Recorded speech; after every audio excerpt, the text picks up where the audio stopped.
I just glanced at the scenery outside the window, but I didn't expect to see a scene that made his scalp tingle. Heck, who was startled, couldn't care less. Directly into the container, and the beard on the side immediately dropped the lid, but the lid is about to close. He turned his back. He had no intention of going in, and Heck realized immediately that he had been cheated. But when he wants to come out, but it's too late. He can only be like a sardine, locked in a can-like container. He could barely breathe, but then the camera turned. The lid of the game slowly opened. Heck nearly choked to death. I was just about to turn around and scold the beard. The sixth child was surprised to find that it's already dawn outside, but he only went in for a few minutes. And here's what's even weirder. The beard had completely forgotten about Heck. I don't remember anything that just happened. What the hell is going on? But more terrifying is yet to come. Heck took the telescope and looked in the direction of home, but he saw a scene that made him doubt his life. Home at this time, there was a man who looked exactly like him, chatting and laughing with his wife. And this scene looks very familiar. Isn't that the scene where he and his wife moved yesterday? Beard on the side. He also hurriedly picked up the telescope and took a look, and then he went limp to the ground like he was in big trouble. I saw him looking around.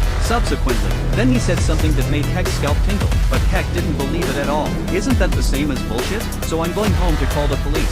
See, the situation is out of control. The beard can only tell the truth to Heck.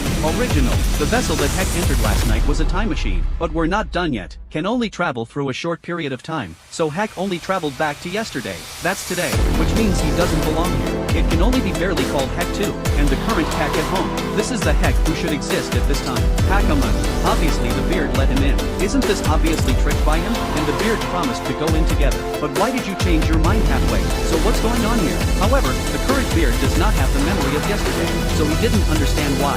Although Heck can't believe in crossing such a thing. But here's the thing, he also had to believe. I can only choose to rely on the beard to solve this matter. Beard shows, it's actually a very easy thing to do. Now there are 2 Hikers in total. You are Heck 2. That's Heck 1 at home. If you want to go home, there's only one thing you need to do. That is to wait. Because over time, number 1 will eventually enter the time machine as well. Sent back in time to become number 2. At this time, you can replace number 1 and go directly home. And I just need to tune the time machine. Wait for number 1 to come and send him away. This matter can be solved perfectly. But the beard has one condition. The thing about the time machine, Heck can't tell anyone. It turns out that the beard is a government researcher. The time machine was his main project, but halfway through the development of this project, due to the high risk, it was stopped by the government. But Beard has put a lot of effort into this, so he didn't want to give up. So he snuck back and did his own research. But once this gets out, the beard must be unable to eat and walk around. Heck didn't say a word, agreed to the beard's request. The two reached a consensus, but the beard just left. Heck's heart began to murmur, because he remembers it clearly. Yesterday I celebrated a housewarming with my wife. In that case, didn't I turn myself green? It's hard for him to accept this happening, so I wanted to call my wife. Stop this from happening. Unfortunately, the phone was just picked up by number 1, and it was then that Heck realized with horror. It turned out that inexplicable phone call. It was called home by himself. Then he hurriedly hung up the phone, but number 1 on the other side dialed back. The beard heard the phone, came out in a huff. He warned Heck, don't let anyone else know. There are 2 hackers, otherwise everything will change. Get out of the original track. The consequences will also be unimaginable. Fortunately, Heck had received this call before. It means everything is still going according to the normal trajectory. Beard breathed a sigh of relief, but he never expected. Heck has the ability to draw inferences from one example. After he left, I got a crooked mind again. You say in case number 1 did not enter the time machine according to the original trajectory, then everything will be cool. The more Heck thought about it, the more worried he became. Finally, I can't sit still. So he stole Beard's car keys, going to drive home and monitor the trajectory of number 2. That's right. He also took the door key of the villa with him. Then he opened the door, left the villa in a white car. Notice there's an empty shot. The door slowly closed after a long time, and there was no footage of the gate being completely closed. It also paved the way for the following plot again. However, on Heck's way home, he actually met the girl who peeked before. Damn, he can only stop the car. I took a closer look at it, but just then, was chased by a red van. Hit the tree hard, blood all over my face. He had to remove the bandage from his arm, wrapped around the head. Watching the bandage dipped pink in blood, he was surprised to find. It turned out that the bandage man who was chasing him was himself. See here, clever, you may have noticed. Isn't this the proper horror cruise? Indeed, it is said that. And that film was the inspiration for the horror ship. But when you look behind it, you will find there's a fundamental difference between them. Just before Heck recovered from the shock, the girl just now heard the sound of a car accident, took the initiative to find him. Heck is fine, so I kindly helped him trim the bandage on his head, and Heck found again. The scissors were the same ones that stabbed him at the time. Heck suddenly realized, if you want number 1 to follow the normal trajectory, enter the time machine, then he himself is an indispensable part. Heck was well aware of his lustful tendencies, so he quietly hid the scissors, and not far away, it was the overturned trash can. This also means that, this is the way he used to go up the mountain. In order to prevent number 1 from discovering his identity, he picked up a battered trench coat in the trash. Then he lured the girl to the mountain, and the bicycle lying on the ground belongs to the girl. Hakan will take revenge, threatening him to take his place. Take off your shirt, lure number 1 over. And what happened next was just as he had expected. At this moment, number 1 is greedily appreciating all this. The next step is to ask the girl to undress, pretending to faint on the edge of a stone. Everything will be repeated according to the original story, but there was an accident in this part. Girl, while Heck is not paying attention, kicked him over. Then he ran into the jungle, due to being too anxious, but left the pants in place. Kay put his pants where he was supposed to be. He also caught up quickly, but in the process of chasing, 2 people accidentally fell, and the girl passed out. This saves a lot of trouble. He carried the girl back, restore the scene of the day, hiding in the jungle, and it didn't take long. Number 1 really smelled and appeared. Heck followed him, find the right spot and stab it with scissors. And number 1 is indeed the same as before, run without looking back, and Heck kept looking for a position as he chased, make weird poses, drive number 1 to the villa step by step like a pig. And at this time, Heck is also tired enough. I can finally breathe a sigh of relief. Now just sit back and wait for the good news about the beard. In the jungle at this time, but there was the sound of a girl screaming. He hurried back to check, only to find that the girl had disappeared. And what happens is that, the lights suddenly turned on in the distant home, but the wife should still be in town by then, and who was in the family, and he ran home, but found that the phone at home was missing. He realized that, it is very likely that a girl broke into her home. I want to call the police by phone. If that's the case, that would be bad. He hurried to find the girl's figure. I want to explain it to her. I didn't expect to just walk up to the second floor. He was directly slapped to the ground by a table. Heck struggled to his feet, found the upstairs bedroom window open. He carefully crossed the window, but all he saw was a ladder leading downstairs, but just about to go down. There is movement in the house again. He can only turn back again. Following the sound, he came to the bedroom on the 3rd floor. It's just that the bedroom door has been locked. Heck knocked on the door and explained, but it's not there for half a day. There is movement. He had no choice but to break in. Finally, after going through the bedroom window, I saw the girl trembling up to the roof,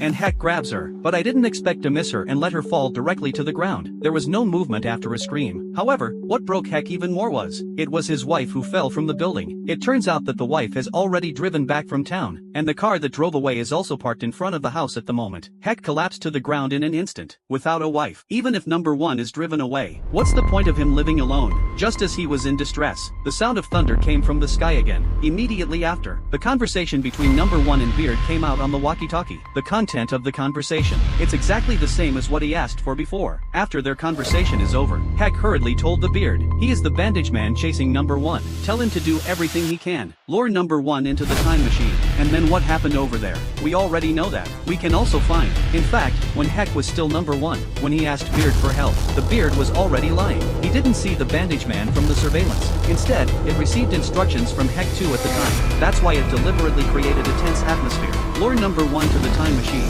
Heck already has all the experience of number 1. So next, he has to go outside the warehouse window to scare number 1. Otherwise, number 1 will not enter the time machine. This Heck can only sort out a good move. Drive his black car on the way to the warehouse. After all, getting rid of number 1 first is the top priority. And then, what Heck had been through all over again. Number 1 also heard the sound of a car, then frantically crawl into the warehouse. Still, you sure was startled by Heck's appearance on the window. Then he entered the time machine. This also shows that, why didn't the Beards enter the time machine together in the first place? Because this is supposed to lie to number 1. After sending away number 1, Lord Beard thought that the cooperation between the two was over. Unexpectedly, Heck asked to enter the time machine again, because he wants to save his dead wife, and the Beard who heard this expressed his strong opposition. It's about tinkering with things that have already happened. Not only is it difficult to achieve, there is also the potential for irreversible consequences. But now Heck has lost his mind. He threatened the Beard if he didn't cooperate. Just demolish his entire warehouse. But the Beard said helplessly, even if you promise him, it will work, because the power of the time machine has run out. It will take at least a week to recover. But careful Heck found the trick. It's on the panel of the machine. Obviously a piece less than before. Under Heck's constant pressure, the Beard had to tell the truth. It was just before. He secretly threw away the battery. The fear is that Heck will have to cross again. But this made Heck very puzzled, because of the Beard at that time. I still don't know that I have to go back to save my wife. Then how can he be sure that he will cross again? Looks like an honest Beard. There must be some dark secret. Under the threat of Heck's beating and scolding, the Beard just said, "It's a breath of truth," just during the day. It turns out that Heck is not the first to cross over. There was a Heck 3 before him, about 40 seconds earlier than him. This number 3 seems to be in control of everything. It all happened as he had expected, and everything he said and did to Heck. In fact, it was all arranged by number 3. Don't know you. Do you remember? When Beard and Heck explained the principle, he's been looking around. In fact, he is looking for the figure of number 3. And in the background at that time, there's a lawn cart going by. That's not a passerby. In fact, that's number 3. While Beard was debugging the time machine, he received the message from the walkie-talkie on number 3 again. And the state of number 3 on the opposite side is very abnormal. It seems that something terrible has happened. Then he told the Beard, "Heck will definitely cross again. We must stop him." That's why the Beard took the battery in advance, and Heck threw it on the lawn. The Beard also persuaded Heck not to go back, because when he goes back, he will become number 3. And from the state of number 3 on the walkie-talkie, not only did what he wanted to do not work out, instead, it has become a little delirious. Besides, it's pitch black now. They couldn't find out where the battery was. But Heck thought something was wrong, because he knows his personality too well. If number 3 fails, he will definitely cross again. Instead of letting the Beard stop you from crossing again, Heck suddenly thought of something. If number 3 also used the walkie-talkie, that means he was crossing with a walkie-talkie, and the other way around. As long as Heck has a walkie-talkie, you must be able to pass through. So, sure enough, next to the walkie-talkie, it's the battery of the time machine. This operation really stunned the Beard. However, at this time in the direction of Heck's house, suddenly the police car's siren sounded. Héctor, ¿qué ha pasado? No tengo opción.